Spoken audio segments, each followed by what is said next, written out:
and we've got more of that coming up. So let me tell you a little bit about our next chess boxer. He is an Irishman, and we're celebrating St. Patrick's Day today, so let's give him a bit of extra love. Very nice. He's also a first-time chess boxer, so this is his first fight, yeah. And it says here, he learned to play chess in order to get out of geography at school. Ironically, he is now a geography teacher. I know, it's funny how life works, isn't it?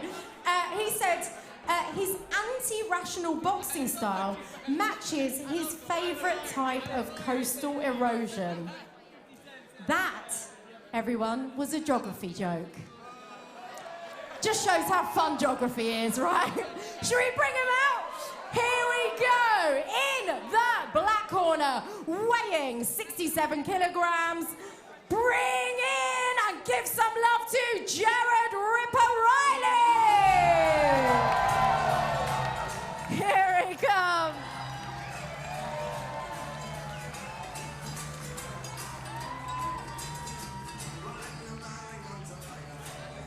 Give him some love!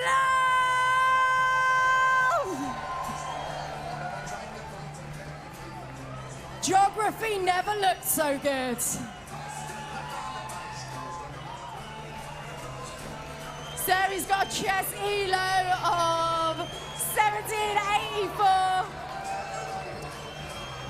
His first chess boxing bout tonight. Give him some more love, Gerard Reilly! All right, who's joining him in the ring? Let's find out. Our next fighter was actually a bricklayer for 20 years. 20 years, long time. He also juggled bricks in a traveling circus in the southern states of the USA. Under the pseudonym, I like this one, Stanley Two Bricks. It's good, right? It's good. In the ring, apparently he's known for his signature move, which is the swinging gate hook. I don't know what that looks like, so let's look out for it, see if we can spot it.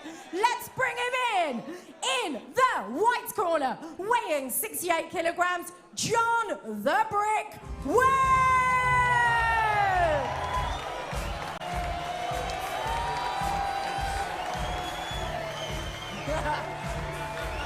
You get a brick! You get a brick! Everyone gets a brick!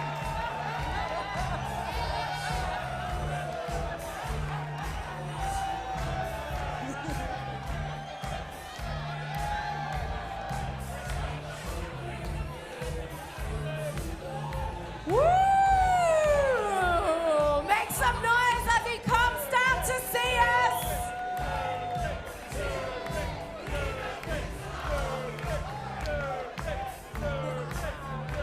Here he comes!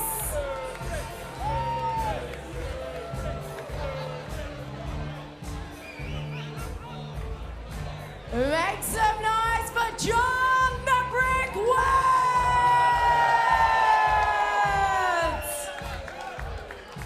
Looking fighting fit there, ready to take on his competitor. All right. I think we are ready for our second bout tonight of chess boxing. Give it up one more time for Gerard Reilly and John the Brick Wood. Enjoy the bout.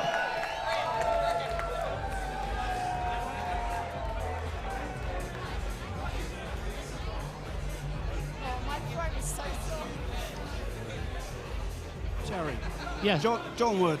62. He's got 32 years of experience on his younger opponent here. How impressive is this, him taking to the ring? I'm actually lost for words because I'm looking at him and I actually feel like I'm looking in a mirror and seeing myself. But yeah, at 62, it's quite a performance. I mean, I got into chess boxing very late, something like 55, 56. And quickly learned that it was not an old man's sport, and retired at 57.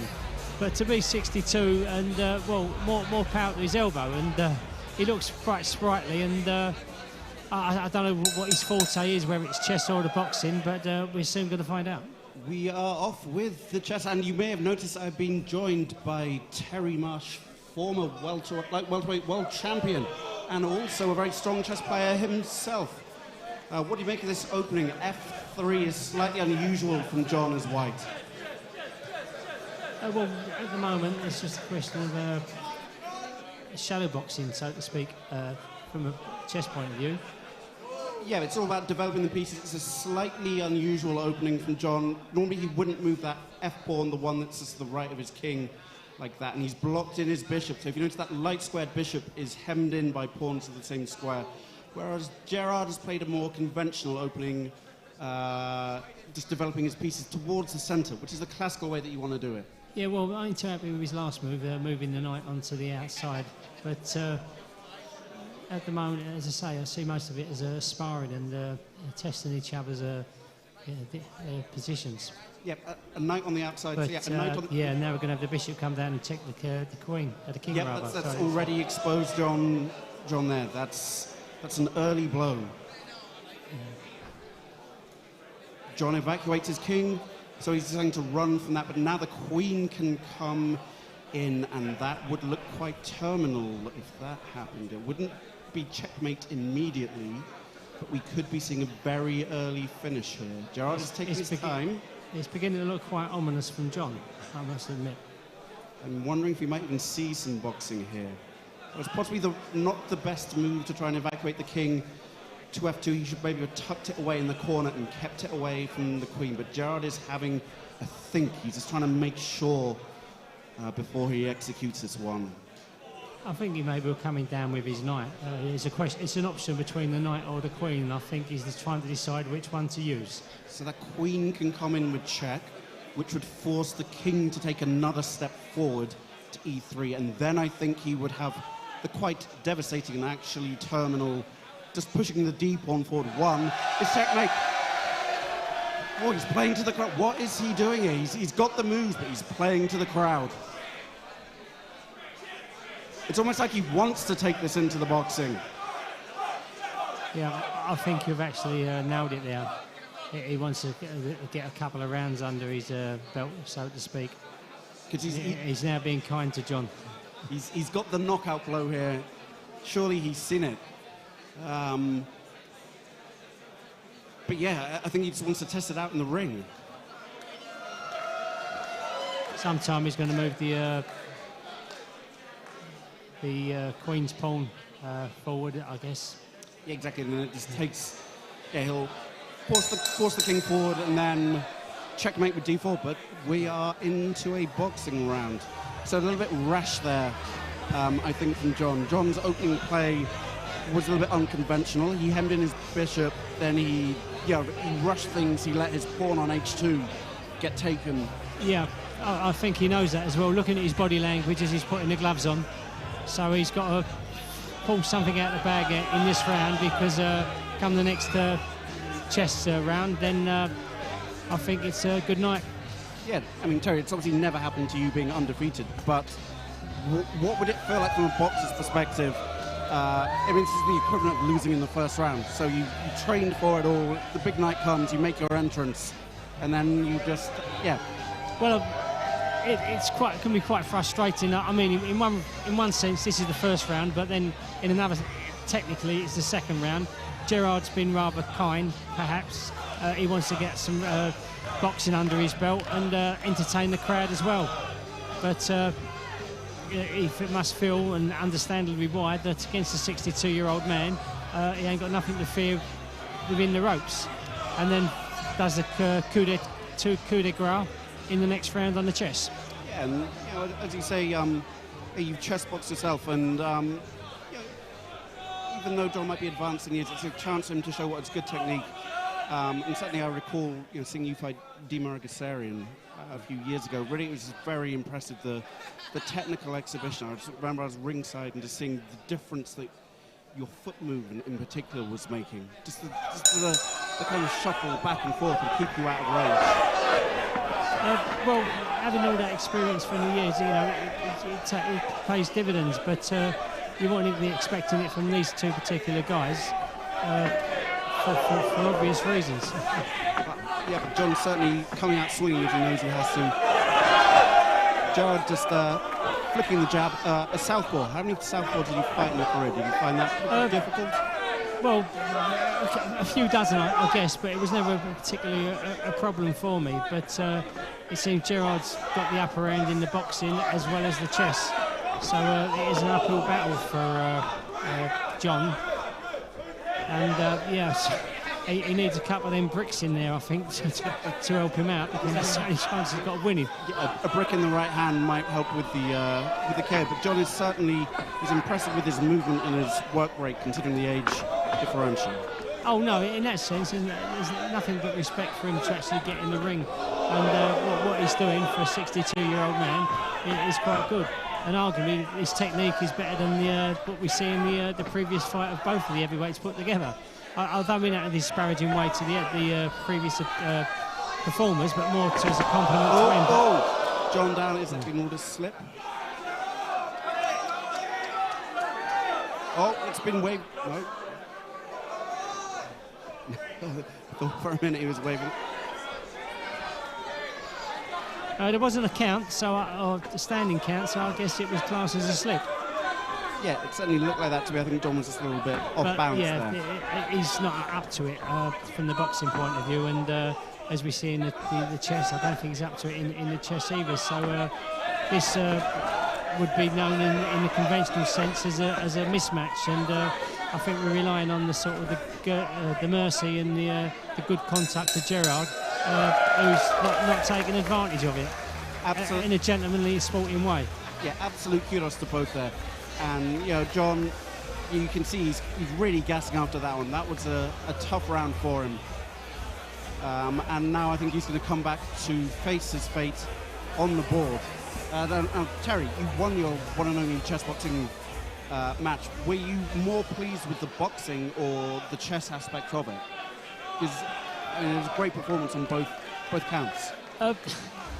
I wanted to win the competition on the chessboard, in fact, but it worked out that there was a draw on the chessboard, so it went to points on the boxing. So I won it on the boxing, but I would have taken more pleasure to have won it on the chess as such. Yeah, I mean, obviously, I guess given what you've achieved in the ring, then absolutely. Speaking with some other chess boxers on the circuit, I think they're really quite mixed as to how they prefer to win. I think genuinely the boxers would like to win in the ring, and the boxers would like to win on the chessboard, and the chess players would like to win in the ring. Yeah, it's about, I guess, kind of showing the mastery of the one that you're less known for. Of course, yeah, it's right. Yeah. Did you kind of enjoy the feeling of being back playing competitive chess, as we were talking about? You'd been. I enjoyed it until such times as I got in, and Dima caught me with a couple of more than a couple of good shots. And I think the phrase is "beep this for a game of soldiers" is what I was actually thinking to myself, thinking I should have sort of not come in, and it's a young man's sport as opposed to an old man's sport, and I think that's probably what's going through the mind of John as he's putting on his earphones as we speak. And we are back to the chess. It looks like there is impending checkmate, and Gerard is now about to execute it. The king has only one move here, which is forward. And then the queen's pawn comes down. And that's it. That is it. Gerard Reilly has driven the king to the centre. It's checkmate.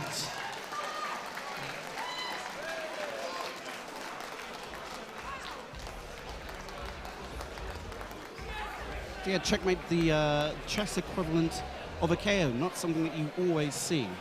Well, fortunately, I would have suffered quite a few KOs in chess then, but I managed to sort of handle that where I would have been. So, you may be confused about what just happened. We have a concession, I believe. Oh, no, it's checkmate. Okay. Winner by checkmate. Okay, here we go. His first time in the ring. This is awesome. Gerard "Ripper" Reilly wins by checkmate. That happened so quick, I even missed it. Give it up for both our Chessboxers, John the Brick Wood and Gerard Reilly. What about? Just goes to show experiences and everything. So we are going to take a very, very short break just to reset the ring, and we'll be back shortly with some really fun interviews. So stay tuned. See you in a sec. Give it up one more time for our amazing Chessboxers. Yes!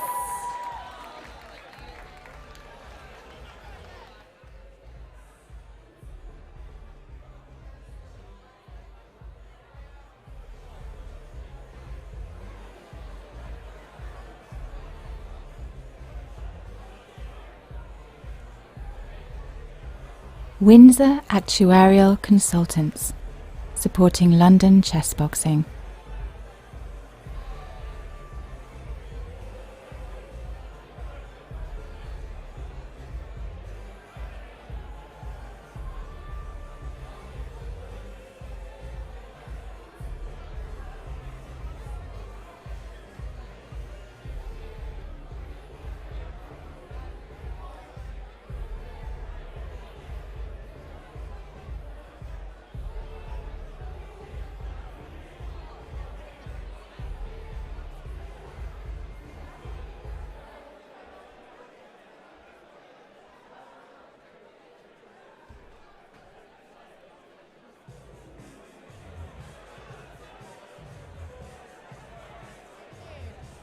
So let's just chat to the people at home. How did that feel, your first time? Yeah, it was good. John's a very experienced boxer, so I knew I had a lot. He's got his age, but I think he's been boxing for as long as I've been born, so... And all those bricks must help, right, with his arms? I got across. I felt like there was brick in that, so I think we might need a ref for that. But yeah, I treated John with a lot of respect with the training, and John's great. He took this fight in 3 weeks' notice, so what an absolute legend. Yeah, what a ledge. And have you enjoyed the crowd tonight and being in the ring? Coming out was the scariest part, putting the hat on and stuff like that, and yeah, so you never know how the crowd's going to go, so... You looked amazing. Is that what you wear all the time? That's what I wear when I teach, yeah. You are literally the coolest geography teacher I've ever met in my life. Hopefully the students never see this, like, so... Well, let's see. Well, thanks very much for being here. You're amazing. Really enjoyed it. Thank you. We'll see you in a bit. Thanks.